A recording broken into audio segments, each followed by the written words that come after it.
자, 오늘은 이제 창세기 10장부터 13장, 뭐 시간 되는 데까지 영적 진리 한번 찾아보도록 하겠습니다. 자, 10장은 이제 노아의 계보입니다. 노아의 자손은 셈과 함과 야벳이죠. 세 대륙으로 분산을 합니다. 자, 질문은 어떤 질문일까요?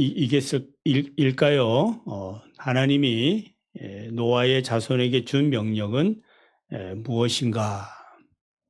왜 이들은 분산해야 하는가?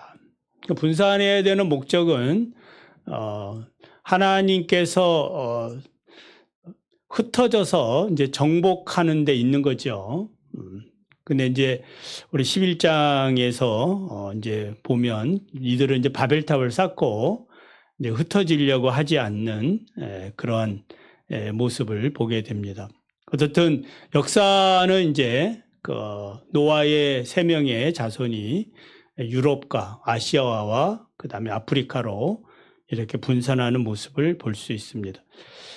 자, 주제는 이제 분산이라고 우리가 본다면, 자, 세 가지가 있다 했죠. 정의, 조건, 명령, 그 다음에 이제 적용, 이렇게 4가지를 말할 수 있는데, 자, 정의는, 자, 전도는 분산이다. 이렇게 말씀드릴 수 있습니다. 그러니까 전도는, 그러니까 하나님의 뜻은 어디에 있는 거예요? 분산은 전도에 있다 이 말이죠.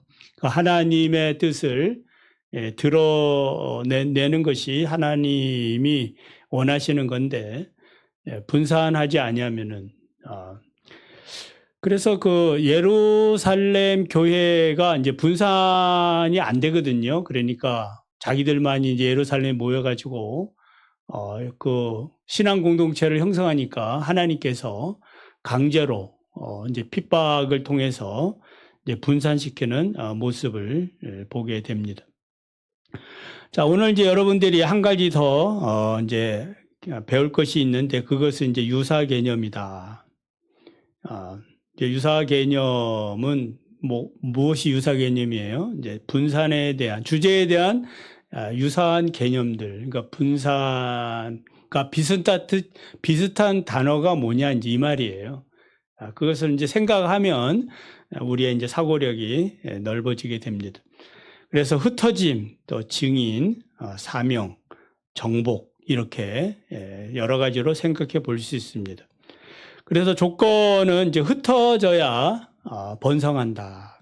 흩어지지 아니하면은 하나님의 뜻이 이루어지지 아니하고 또 교회도 성장하지 못하지요. 번성하려면 이제 흩어져야 되고, 자, 명령은 어떤 명령이 주어졌겠습니까? 땅끝까지 증인이 되라.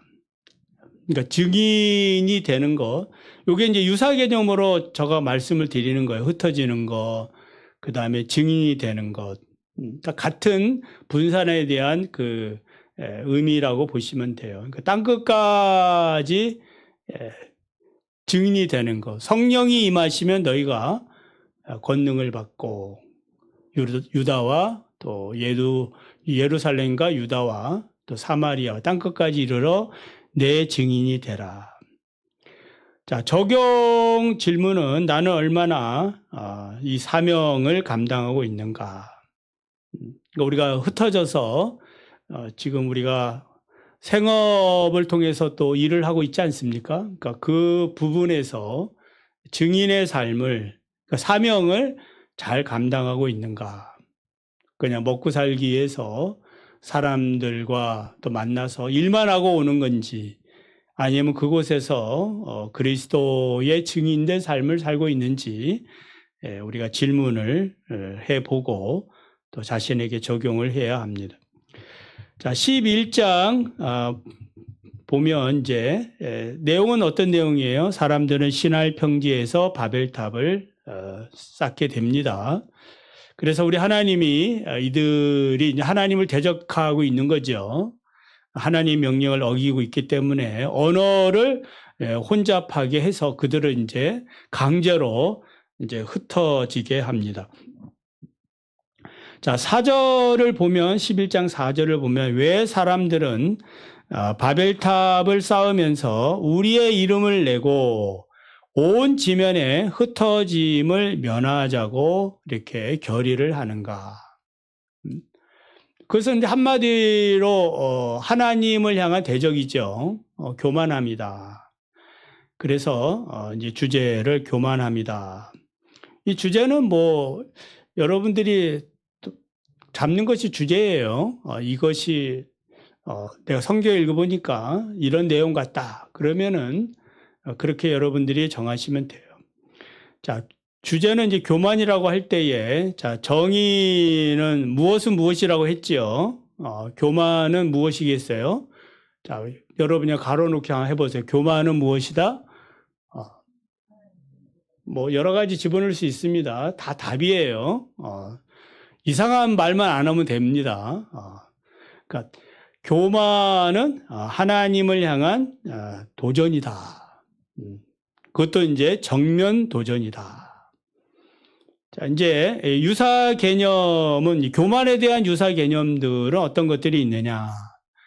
자, 대적, 거만, 오만, 그다음에 자기 자랑, 또 자기 신뢰, 고집, 불통, 뭐 이런 것들이 교만하고 비슷한 그런 개념에 속해 있는 단어들이에요. 이것 말고도 여러분들이 생각을 해보면 이런 말도 되는구나. 그렇게 이제 생각을 해보라는 거예요. 아셨죠?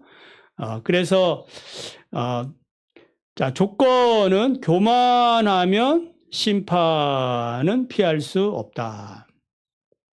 그렇죠. 하나님은 어떤 자에게 은혜를 주셔요? 겸손한 자에게 은혜를 주시는데 바벨탑을 쌓고 자기만의 어떠한 성을 구축하면서 하나님을 대적을 하면 하나님이 그냥 내버려 두시겠느냐. 오늘 그 바벨탑 사건에서 봐도 하나님이 심판하지 않습니까? 그래서 어떻게 보면 심판은 하나님의 은혜예요. 그러니까 심판을 통해서 다시 한번 하나님은 경고장을 날리고 오늘 우리가 이제 선거를 또 하지 않았습니까? 또 출구조사 그 보면은 정권에 대한 심판. 그래서 이제 해설자들의 이야기를 들어보면은 이번 선거는 좌파도 아니고 우파도 아니고 대파다. 그런 얘기해요. 그 말이 맞다고 생각을 해요. 그러니까 백성들이 생각하는 체감적으로 느끼는 그 정치에 대한 그런 것, 대통령에 대한 이제 그런 그 실망감 같아요. 그래서 심판을 한 거예요. 그래서 모든 이 정권에 대한 이 심판은 이제 국민들의 손에서 이제 좌지우지가 되고 있는 겁니다. 자, 그래서 교만하면 심판은 피할 수 없습니다. 그러니까 세상에 있는 정치도 그렇고 또 하나님이 인생을 볼 때에 교만한 자에 대해서는 반드시 그 대가를 치르게 됩니다. 자, 명령에는 어떤 명령이 있을까요? 여기 이제 유사 개념이 대적, 거만, 오만, 자기 자랑, 자기 신뢰, 고집, 불통 여러 가지가 있는데 이런 이제 단어들을 집어넣으면 명령에 고집을 집어넣으면 하나님 앞에서 뭐 하지 말라? 고집 피우지 말아라. 이렇게 이제 그러면 내용이 달라지죠. 심판을 받는 인간의 마음은 어떤 마음이에요? 자기 고집을 계속 부리는 것. 그러니까 애굽에서 하나님이 그 10가지 재앙을 내릴 때도 바로의 마음이 어떤 마음이에요? 이런 고집불통의 마음이잖아요. 완고한 마음. 회개하지 않는 이 마음. 그러니까 하나님 앞에서 하나님 말씀에 대해서 두려워하고 그 말씀을 들을 때에 겁을 내야 되는데 인간의 이런 고집스러운 마음은 하나님을 두려워하지 않아요. 그래서 자기 생각이 딱 이렇게 견고하게 서 있기 때문에 심판은 피할 수 없습니다. 자, 적용 질문은 나는 내 자신을 얼마나 신뢰하고 있는가. 그러니까 고집을 피우고 있는가, 또 이런 얘기도 되는 거예요. 그러니까 나는 하나님의 말씀 앞에서 여러분은 회개를 빨리 하는 편입니까? 네, 빨리 하는 게 사는 길입니다.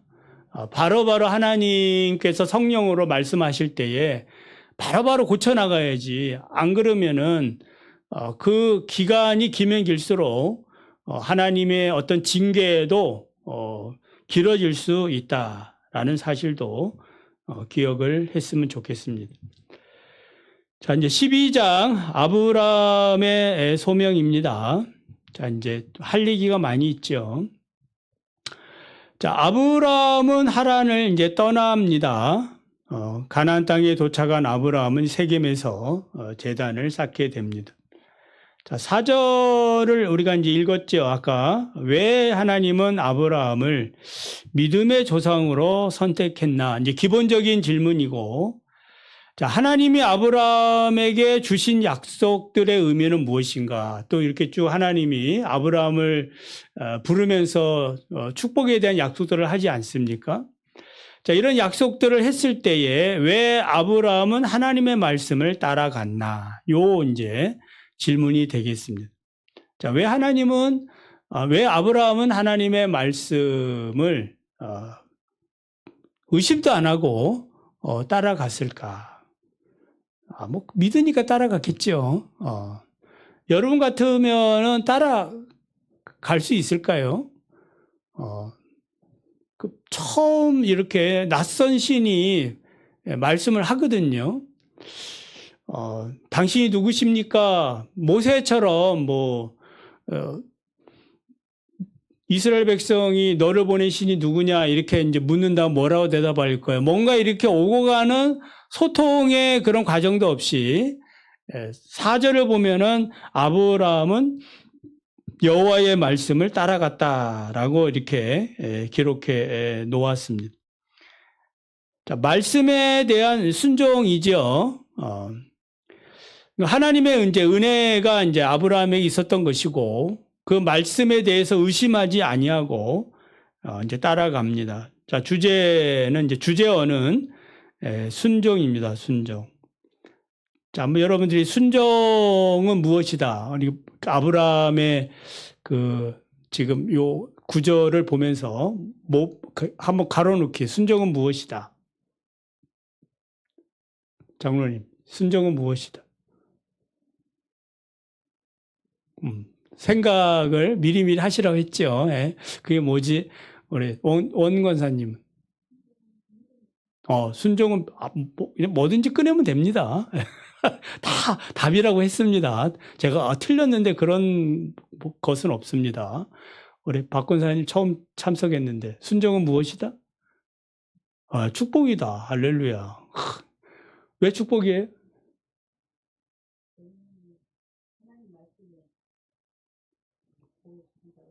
그렇지요. 예, 맞습니다. 제가 생각해도 왜 축복이 되냐면은 하나님이 복을 준다고 약속했으니까. 그래서 순종하는 거 아니겠어요? 믿으시면 아멘.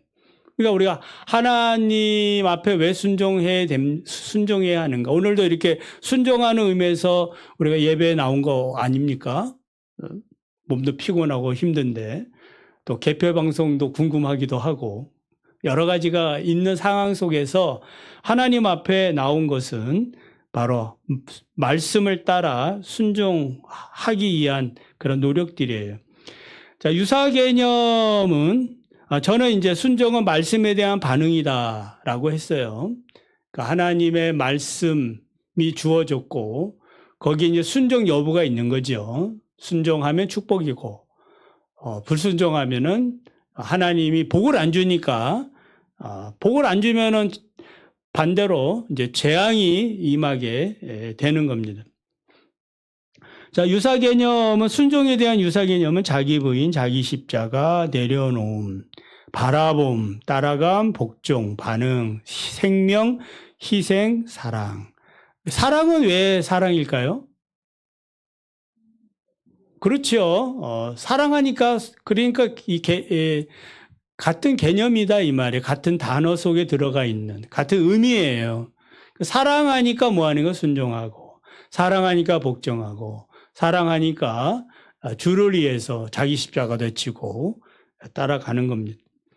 자, 그래서 조건이 바로 이제 사랑하면 따라간다. 여러분 주님을 사랑하십니까? 따라가는 거죠. 우리가 결혼이라는 것도 서로 사랑하기 때문에 뭐 하는 거예요? 서로 따라가는 거거든요. 남편을 따라가고 부인을 따라가는 겁니다.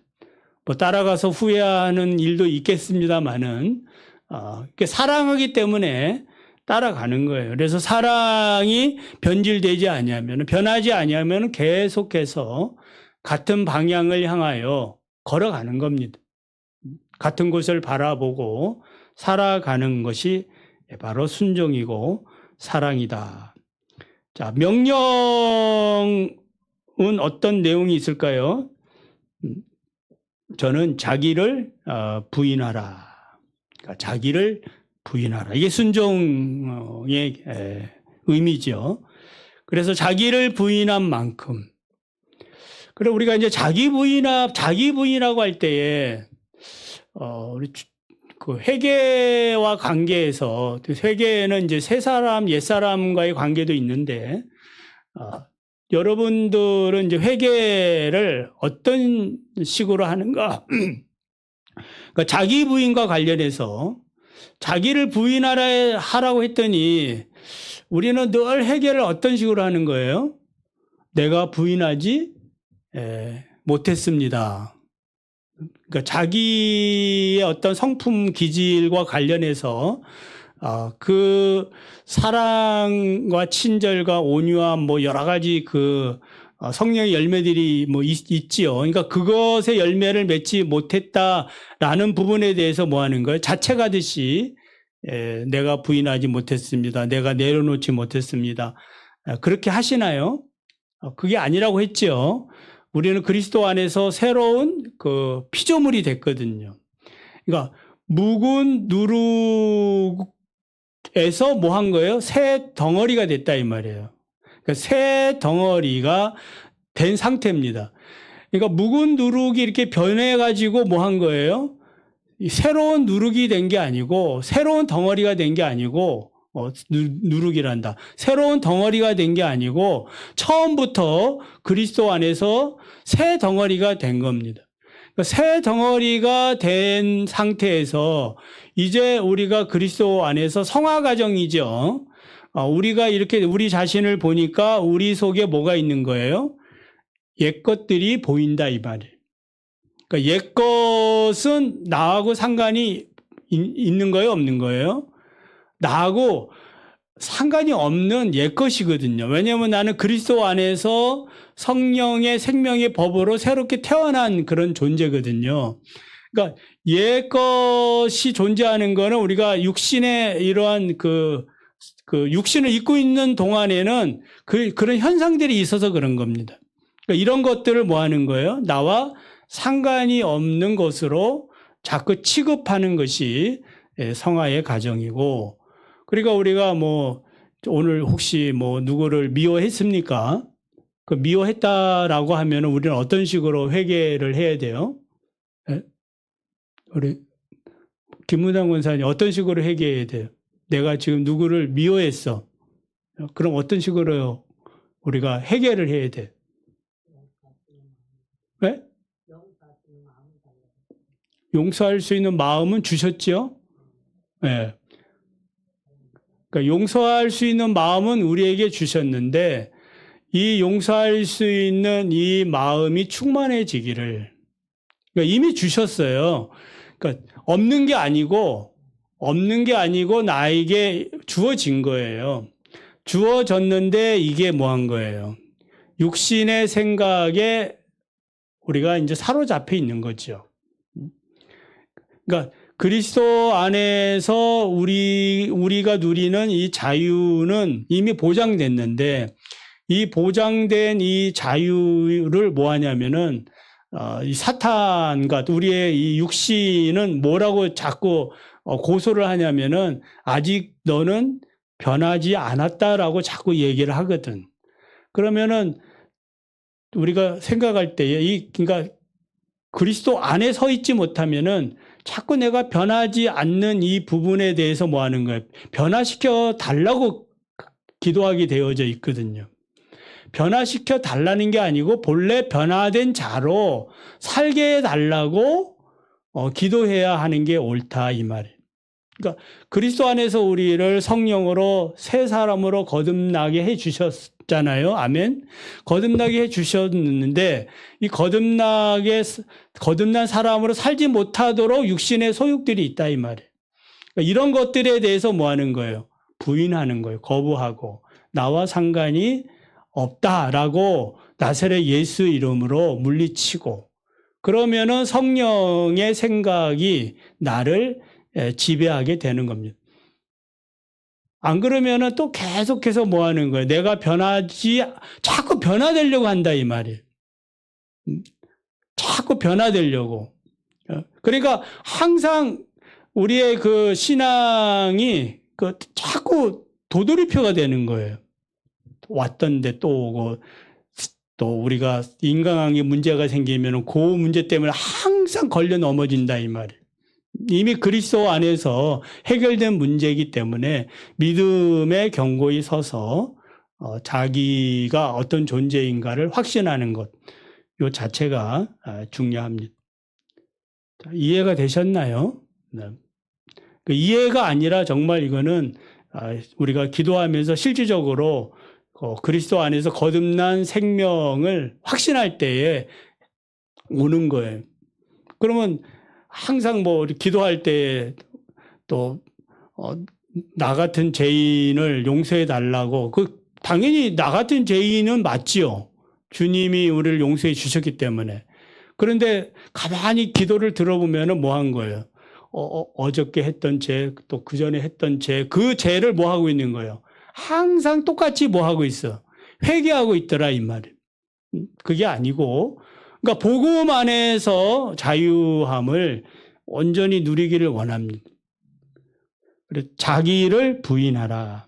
그러니까 자기를 부인하는 말은 우리가 새 덩어리, 그리스도 안에서 새 덩어리가 됐는데 이제 붙어 있는 것들, 우리 그리스도인으로 살지 못하게 하는 그런 육신의 소욕들에 대해서 거절할 줄 아는, 나와 상관이 없다라고 거절하면 이제 승리할 수가 있는 겁니다. 그래 적용 부분에 나는 얼마나 내려놓고 사는가. 그래서 이 내려놓음이라는 것은 그런 의미로 여러분들이 해석을 했으면 좋겠어요. 내려놓음은 뭐예요? 내가 그리스도를 통하여 주어진 이 자유함, 이 축복, 이 모든 것을 우리 이렇게 감사할 때에 다른 것들에 대해서 뭐 하는 거예요? 중요치 않다. 중요하지 않지요. 주님의 큰 사랑을 여러분이 받았으면은 다른 그러한 사소한 일에 대해서는 어떻게 취급하게 되는 거예요? 중요하지 않지요. 중요하지 않게 생각하는 것. 그럴 때 이제 그러니까 내려놓음 그러면은 뭔가 자기가 크게 희생하는 것처럼 생각한다 이 말이에요. 내가 이걸 내려놔야 되는, 내려놓지 않아야 되는가? 아니에요. 그건 우리하고 상관이 없는 것들이거든. 나하고는 아무 상관이 없는 그러한 것들이에요. 왜냐하면 그리스도 안에서 내가 받은 복은 큰 복인데 그 복을 생각 안 하니까 뭐 한 거예요? 지금 내가 경험하고 있는, 갈등하고 있는 육신의 그런 문제들이 크게 보일 수밖에 없습니다. 자, 13절을 보면 왜 아브라함은 부인 사라를 누이라고 말하는가? 자, 그걸 이제 알려면은 9절을 보면 왜 아브라함은 점점 남방으로 옮겨갔는가? 그러다가 이제 기근을 맞이해서 애굽으로 내려가게 되어지고 애굽에서 이제 자기 목숨을 이제 부지하려고 부인을 누이라 이렇게 거짓말을 하는 아브라함의 그 연약한 모습을 볼 수 있어요. 그 믿음으로 이제 살지 못하는 모습이죠. 그 믿음을 갖고 있다면은 하나님을 믿고 내 부인입니다. 내가 이 부인을 지금 보호하려고 합니다. 뭐 이렇게 뭔가 당당하게 할 건데 그렇지 못한 이유는 무엇 때문인가? 무엇 때문에요? 자, 이거 설교 몇 번 했는데, 자, 무엇 때문에? 예배의 약하에 있는 거죠. 그러니까 세겜에서부터 이제 점점 예배에 이렇게 들이다가 점점 남방으로 내려오면서 무엇이 생략이 되어 가고 있는 거예요. 하나님과의 그런 이제 교통이, 그 예배가 약화되니까 결국은 하나님으로부터 이렇게 지금 기근이 왔을 때, 고난이 왔을 때에 하나님께 이제 응답을 받고 뭔가 움직여야 되는데 자기 임의대로 뭐 한 거예요? 그냥 현실에 그런 이제 문제 해결하려고 이제 그 돌파구로 애굽으로 내려간 것으로 보여집니다. 자, 그래서 이제 주제는 예배다라고 이렇게 숨어 있는 의미죠.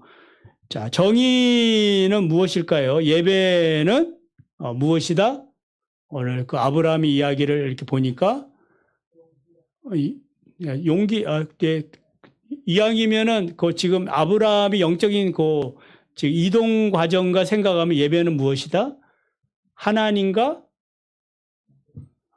교제다, 소통이다. 이렇게 이제 보시면 됩니다. 그러니까 소통이 안 되니까 하나님의 뜻을 묻지 못하고 이제 애굽으로 내려가서 믿음의 그러한 모습을 보여주지 못하게 됐다 이 말입니다. 자, 이제 그 예배와 이제 그 유사 개념이 그 의미가 중요한 거예요. 이제 경외, 사랑, 감사, 또 하나됨. 그러니까 예배는 하나됨이지요. 예배는 감사가 되고 이렇게 이제 의미가 통하면은 내용이 맞는 거예요. 그래서 하나님과 하나 되기 위해서는 뭐 한 거예요? 지속적으로 예배자의 삶을 살아가야 됩니다. 안 그러면 이제 따로따로 하나님은 하나님대로 나는 나대로 이렇게 생각하고 판단하고 살 수밖에 없습니다. 자, 조건은 예배를 멀리하면 사랑에 금이 간다. 자, 의미가 되죠. 그러니까 하나님과 우리가 이제 그 예배 드리는 그 모습은 또 사랑의 교제가 있는데 이게 자꾸 멀어지면 뭐 하는 거예요? 금이 가는 거죠. 사람도 자꾸 교제 안 하고 우리가 예배 시간에 모이지도 않고 또 성경도 같이 나누지도 않고 그러면 지금도 동일한 겁니다. 여러분이 목사와 이렇게 또 말씀을 저는 이게 나눈다고 생각하거든요. 뭐 일일이 다 이렇게 물어볼 수는 없지만은 우리가 속으로 성경 공부를 하면은 서로 이제 물어보고 어떻게 생각하시느냐 이렇게 시간들이 뭐 우리가 나눔의 시간이 되지만은 또 그런 지금 환경이 아니기 때문에 제가 좀 일방적으로 준비를 해서 말씀의 소통을 나누는 거거든요. 이 소통이 있을 때에 우리 목사님은 저렇게 생각하는구나. 또 잠시나마 우리 권사님은 이런 생각을 하시는구나. 이렇게 우리가 알 수가 있는 겁니다. 그래서 이런 그 소통이 예배가 이렇게 멀어지게 되면은 하나님과의 관계에 금이 갈 수밖에 없어요. 사람과의 관계에서도 금이 가고. 그러니까 그 금이 가면은 이제 틈이 생겨서 그 틈 사이에 이제 무슨 일이 생길지 알 수가 없는 거죠. 그렇죠. 그 틈 사이에 사단이 이제 역사하는 거죠. 죄가 들어오고 유혹이 들어오고. 그러니까 다윗 같은 경우에도 이제 한가할 때에 문제가 생긴 거 아니겠어요? 부하들은 지금 뭐 한참 전쟁터에 나와 싸우고 있는데 자기는 낮잠 한숨 주무신 다음에 이제 저녁 시간에 이렇게 성 이렇게 둘레 이렇게 구경하다가 뭐 한 거예요? 이제 문제가 생기게 된 겁니다. 그러니까 열심히 살아가는 것. 그것이 이제 우리 믿는 자에게서는 하나님과 예배하는 그런 태도다라고 볼 수 있어요. 자, 어에는 뭐가 있겠어요? 예배를 생활화하라. 예배를 습관화하라. 자, 그래서 적용 부분에 나는 얼마나 예배를 생활화하고 있는가, 습관화하고 있는가. 그래, 우리가 참된 예배는 어떤 예배예요? 그러니까 생활 예배 아닙니까? 생활 속에서 하나님을 공경하고 있는지. 그래, 하나님과의 끊임없는 이런 교통함이 필요합니다. 자, 이제 13장까지만 하지요. 여기까지 준비했으니까.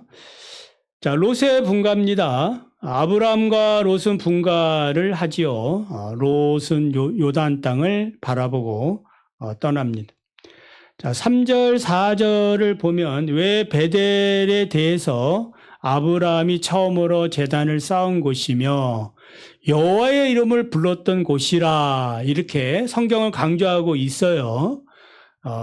그 이유는 무엇 때문일까요? 왜 이걸 강조하고 있는가? 지금 그 애굽에서 겨우 살아왔죠.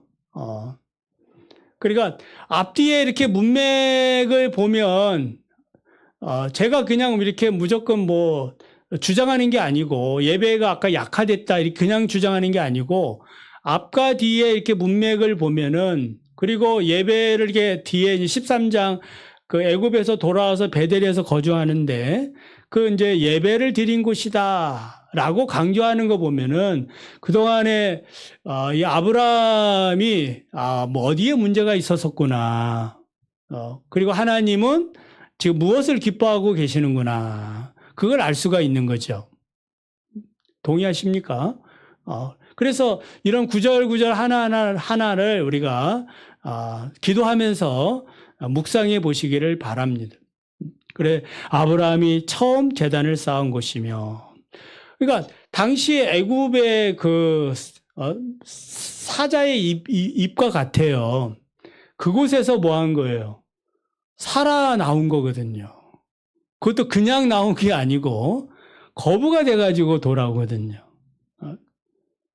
하나님의 놀라운 기적적인 일이죠. 아브라함이 한 거는 잘못한 것밖에 없거든요. 그럼에도 불구하고 하나님이 왜 이들을 축복했는가?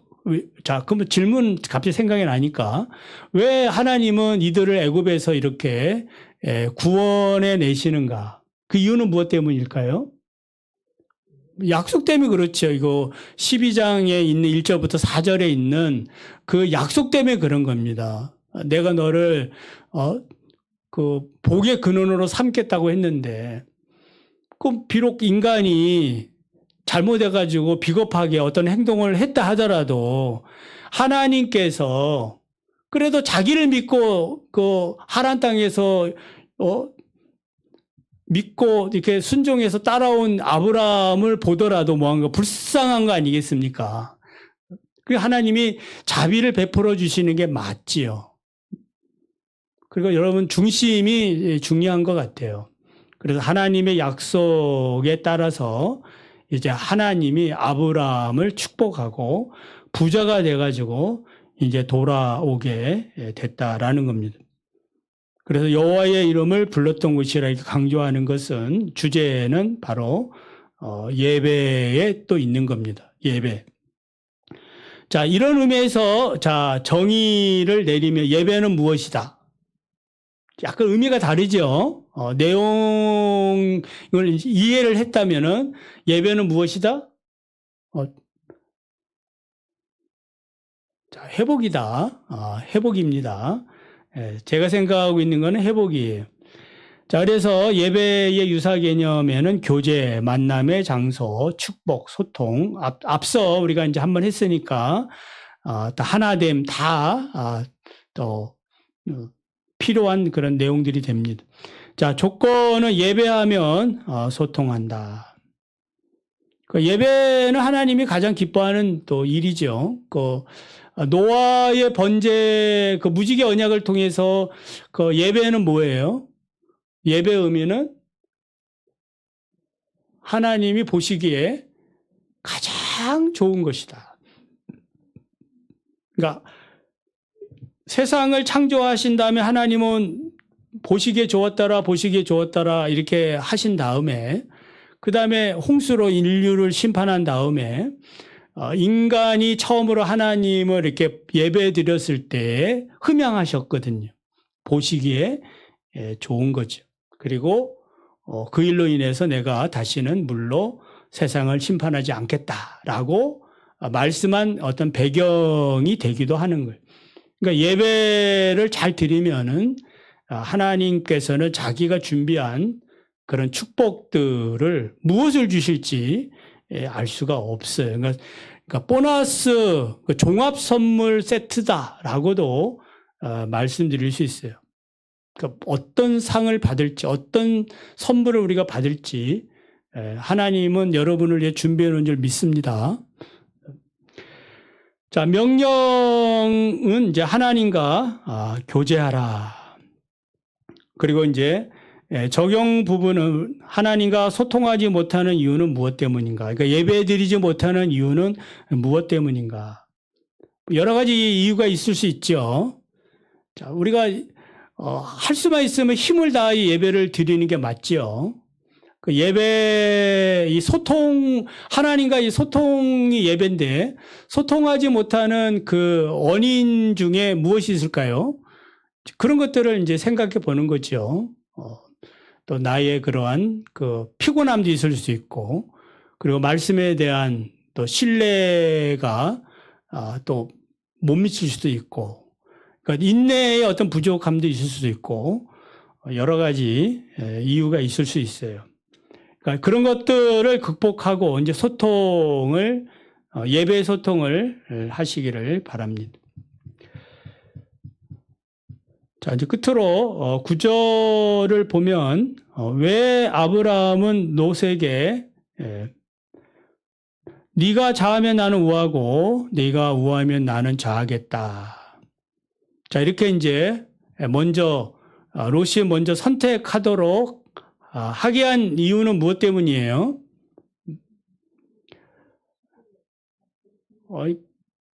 하나님의 이제 축복을 믿기 때문이지요. 그리고 실제로 이제 성경을 보면 하나님이 이제 아브라함에게 나타나셔서 우리가 이제 그 이미지상의 뭐예요? 그 방위 표시 기억나죠? 동서남북 하나님이 아브라함에 나타나가서 자 이제 롯은 이제 그 요단을 바라보고 떠나갔고 그 다음에 하나님이 아브라함에게 자 동과 서, 남, 북으로 이제 걸어가 봐라. 종과 행으로, 이제 걸어가 봐라. 쳐다봐라. 이렇게 이제 하나님이 아브라함을 축복하는. 그러니까 하나님이 어떤 분이신가를 신앙적인 경험을 했기 때문 아니겠습니까? 그래서 이제, 이걸 지금 롯에게 하는 그 과정에서 주제를 양보다라고 이제 뭐 말할 수 있다면은 양보는 무엇이다? 이 믿음이다, 그죠? 또 양보는 사랑이다. 뭐든지 하나를 하는 게 그 여러분의 생각에 도움이 됩니다. 양보는 무엇이다? 했던 거 하면 안 됩니다. 그러니까, 양보는 뭐다? 양보는 한 걸음 더, 내가 뒤로 물러가는 거다. 얼마든지 그 생각의 폭을 넓힐 수 있어요. 제가 이거를 오랫동안 이렇게 지금 여러분과 하는 건 이제 처음입니다만은, 드라마 보면 대행사 이런 거 있잖아요. 카피라이터 쓰고 이렇게 그 광고 문구 쓰고 있잖아요. 사랑은 동사다. 그런 얘기 들어보셨죠? 광고 문안에 사랑은 동사다. 동사라는 말은 이제 움직인다는 말인데 사랑은 움직이는 것이다. 그런 뜻이거든요. 그러니까 이 카피 문구를 만드는 거예요. 이게 하나하나가 다. 그러니까 이런 그 칼럼, 이런 제목이나 이런 것들이 이렇게 다 나오는 거거든요. 좋은 것들이. 그러니까 여러분들도 이렇게 하나님의 말씀을 읽고 좋은 그런 이제 그 문구들을 만들 수가 있는 겁니다. 예배는 축복이다. 아까 이제 양보는 무엇이다? 한 걸음 뒷걸음 치는 것이다. 또 양보는 내 주머니를 여는 것이다. 뭐 얼마든지 저가 뭐 지금 준비한 건 없습니다. 그냥 생각나는 대로 다 말은 맞잖아요. 우리 신앙적인 그러한 그 유익함들이 많아요.